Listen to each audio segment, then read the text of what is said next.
Hey, welcome. It's Mark here from Sparrow SOS. Today I want to teach you a little bit about survival.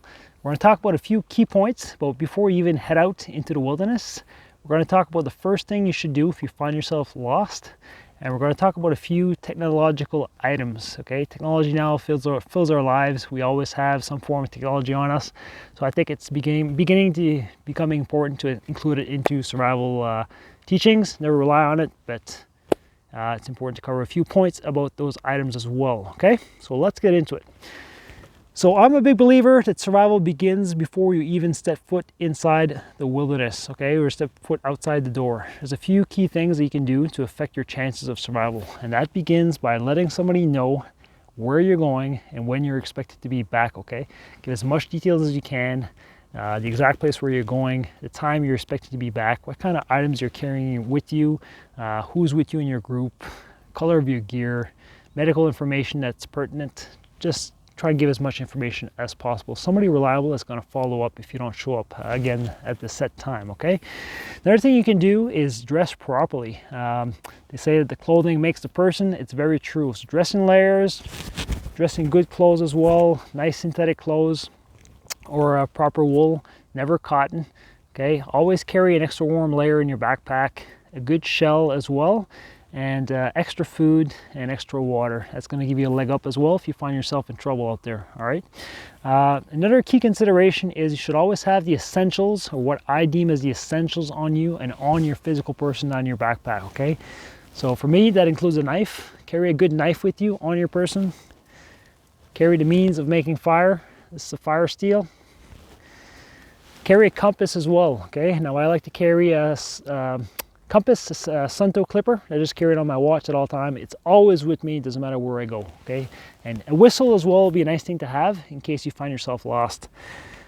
So these items you should have on your person and not in your backpack, because a survival situation tends to be an accident. Things have gone badly, things have gone wrong, things have gone not as expected. Okay, so make sure you carry it on your person, so there's more chance you'll actually have it with you when you find yourself in that arduous situation. Okay, keep that in mind.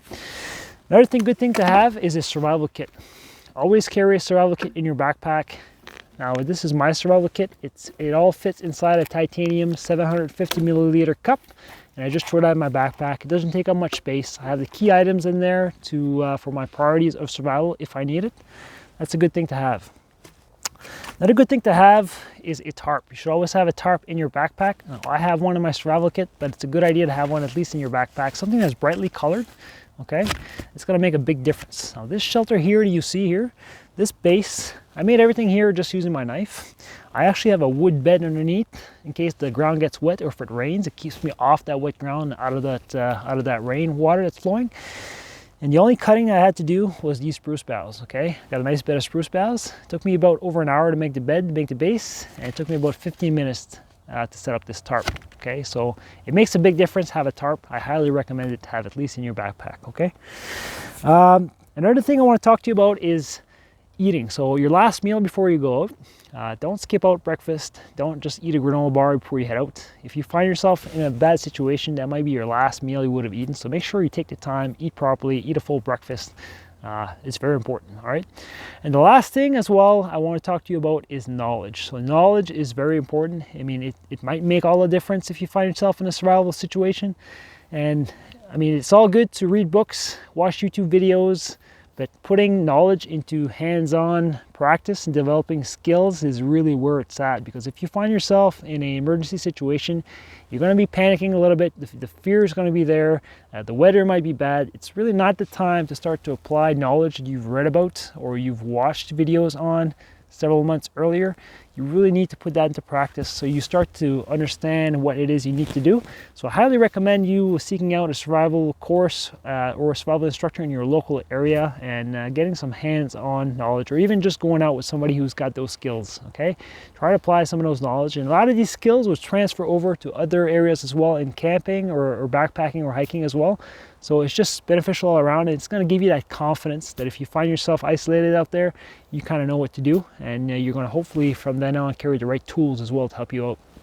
So that's very important. So next is, if you do find yourself isolated or lost, I want to talk to you about what you should do, okay? The first thing you should do, it's very important, is you should stop, okay? You should just simply stop. And the acronym we use is STOP, which stands for sit, think, observe, and plan, okay? So the first thing you should do is you should stop and you should sit, okay? Try to find yourself a nice big tree, nice big overhead cover like a big evergreen tree. Gather your gear, gather your tots, just stop, okay? Stop and sit, and then just start breathing, okay? Now in the military, we use a technique called box breathing, which works well. All it is you breathe in using your stomach and engaging your diaphragm. You breathe in for 4 seconds, okay? You hold it for 4 seconds. You breathe out for 4 seconds. You hold for 4 seconds. And you start over, okay? Now, hopefully what that's gonna do is gonna calm you down, hopefully bring your heart rate down as well, and start getting you to think clearly, okay? And the next step after that is think, okay? I want you to think about, first of all, are you injured? Is somebody in your group injured, okay? If it's a major first aid emergency, you need to attend to that right away. If it's a minor injury, don't disregard it completely, because in the wilderness, when you're lost, even minor injuries can become severe with infections and whatnot, so you need to address it. But just make sure you take care of any major medical emergencies right away, okay? If that's not the case, I want you to start accepting your situation. So if you are lost, you need to accept that, okay? And immediately, the sooner you can do that, the sooner you can move on to doing things that are gonna affect your survival and your rescue, okay? Accept your situation. Next thing after that is observe, okay? So start observing around you, start listening. Observe the time of day. How much time is left in the day before it gets dark? Is there bad weather coming in? You can start listening. Maybe you'll hear a road. Maybe you'll hear a river. Be careful about roads because sound does travel far. It sounds like it's close, but it can be farther away. But maybe it'll give you some situational awareness. So if you were hiking trail along a river, and now you hear that river as well to your right down the hill, that's an indication where you may have come from. So just observing those things. Also observe, is there a water source that you just came close to recently? Because water is one of your basic needs. Did you find a nice area of natural shelter that would create a nice little shelter for you for the night?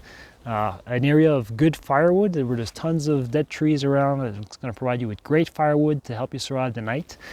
These are some of the things you got to look around and observe, okay? The next thing after observing is planning. And for us, planning is enacting your survival pattern. Survival pattern is your priorities of survival. It's a clear list of things that you should be doing in priority. And it's very important, okay? And for us, the first thing is first aid. So if you're injured, as I stated, make sure you take care of that first so you can move on to other things and it doesn't get worse and it doesn't affect your health and your well-being and your survival. After that, it's fire, okay? Now, it's gonna depend on your environment, where you are, and your circumstances and the time of year, but fire is very important because it does several things for you, okay? It warms you up, it can dry your clothes, it can boil your water and purify your water, it can cook your food. It also acts as a signal, so it's a 24-hour signal. So during the day, the smoke gives off a signal, and at nighttime, that light coming from that fire is also a signal, okay? Now, it's a very good thing to have. And also the smell. If there's ground search and rescue teams in the area, they may smell the smoke and just narrow down in the area where you are. So fire is very important. Another thing that fire does is it gives you that mental boost. Now, if you've ever been out in the woods for several days by yourself, you'll know that effect that the fire has, okay? And really, your mental state, your attitude makes all the difference in survival. So that psychological effect that fire gives you of spending the night with a nice fire, it just kind of keeps the critters away. It just gives you that warmth. It gives you a nice feeling. It's going to give you the will to live, the will to fight, and become a survivor, okay? So fire is very important. That's why I always advocate carrying with you the essentials, including a means to make fire and the skills that go along with that as well, okay?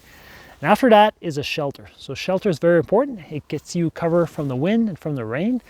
If you can use natural shelter, that's great. The less cutting you need to do or you have to do, the better it is, okay? So a shelter is very important as well for your survival. So always keep that in mind and try to practice it as well, different forms of making shelter. And carry a tarp with you. That's gonna help you out big time in that regard. After that, we got signal. So signal is very important as well because the whole point is to get rescued, okay? Get home. So there's several ways you can do that.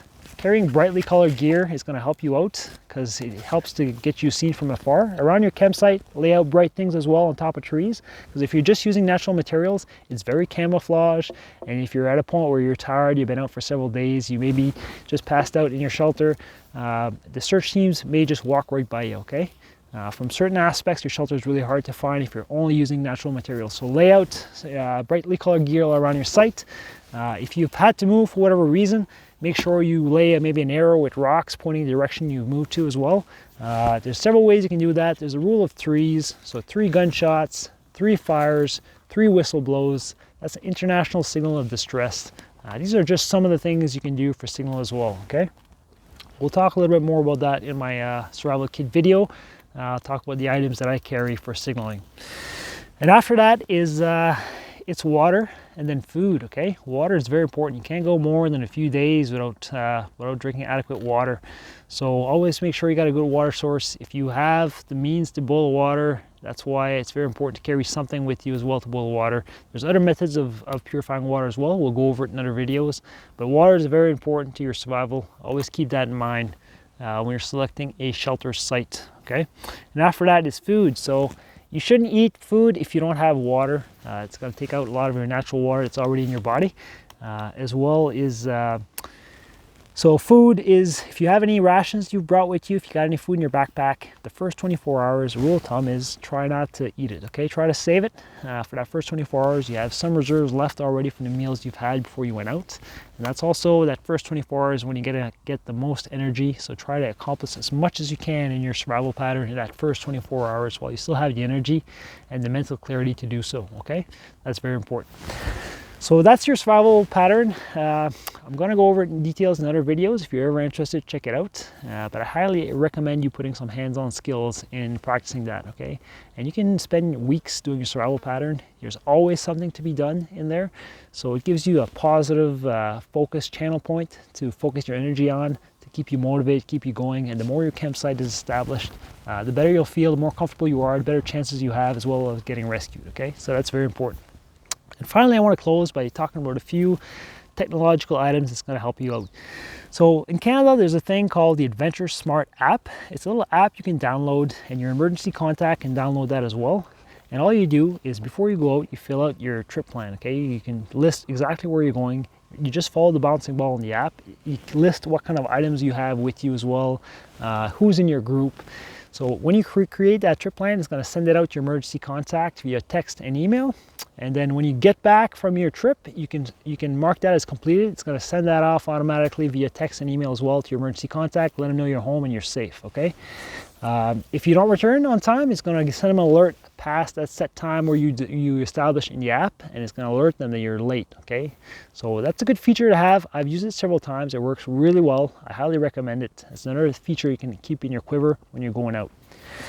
Another item is I'm a big advocate in self-rescue, and these days, I mean, there's really no excuse to have an SOS beacon on you.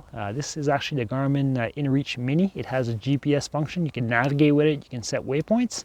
You can also alert rescue services that you're lost, you need help, okay? And you can text as well via this device to anybody. You can also download an app on your smartphone, and you can text via your smartphone, okay? It works really well. It's really small and compact. You can carry it in a pocket. So I highly recommend carrying something like this with you at all times. I'll do a full review on this later, but always have some means of communicating with you. Doesn't matter where you are, it's going to work off satellite, so I highly recommend. So there it is. There's just a quick little bunch of tips. Hopefully you'll find useful. Keep those points in mind next time you go out in the wilderness. And I hope this helps. If you have any comments or more questions, always reach out. I'm always available. Thanks a lot for watching. This is Mark. See you later.